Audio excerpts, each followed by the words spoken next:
के बारे में बताऊंगा कि संगम क्या होता है। संगम को कैसे देखा जाए तो भाषा लिपि के अंतर्गत देखा जाता है।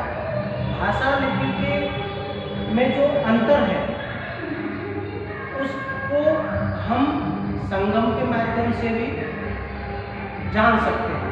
तो सबसे पहले पढ़ेंगे आप संगम क्या होता है। देखिए, दो पदों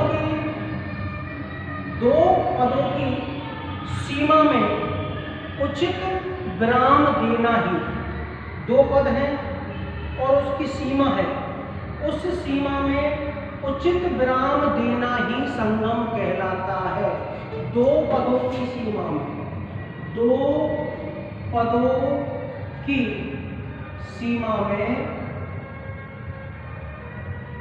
उचित विराम देना ही क्या होता है, संगम। यानी कि दो पद हैं, उनकी सीमा में अगर हम उचित विराम दे दें तो वो संगम कहलाता है। और हिंदी में संगम को संधि भी कहते हैं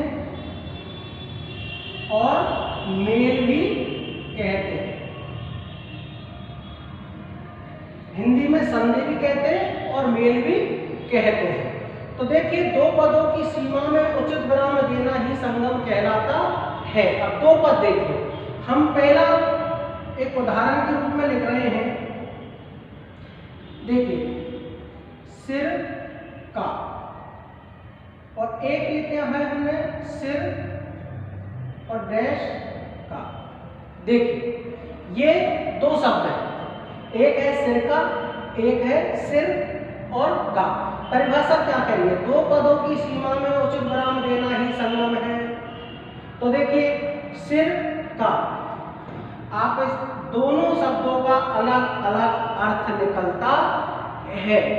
देखिए, एक सिर का है, इसका मतलब होता है एक तरल पदार्थ, तरल पदार्थ, एक तरल पदार्थ है जिसको हम क्या कहते हैं, सिरका कहते हैं। और एक है सिर का, सिर मतलब मस्तिष्क,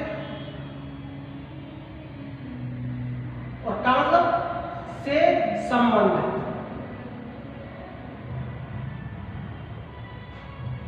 यानी कि एक तो है सिर का जो क्या है, तरल पदार्थ, और एक में हमने क्या दिया, दो पदों की सीमा में उचित विराम दे दिया, सिर, और थोड़ा सा हमने विराम दिया और फिर इस शब्द को, इसको अलग बोला, का, सिर का।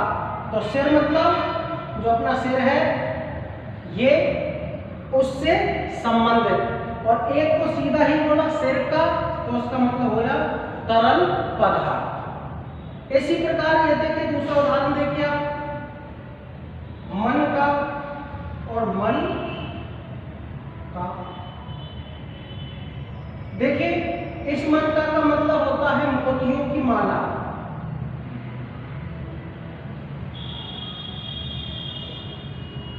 इसका मतलब होता है कर का मन का डार दे, मन का फेर।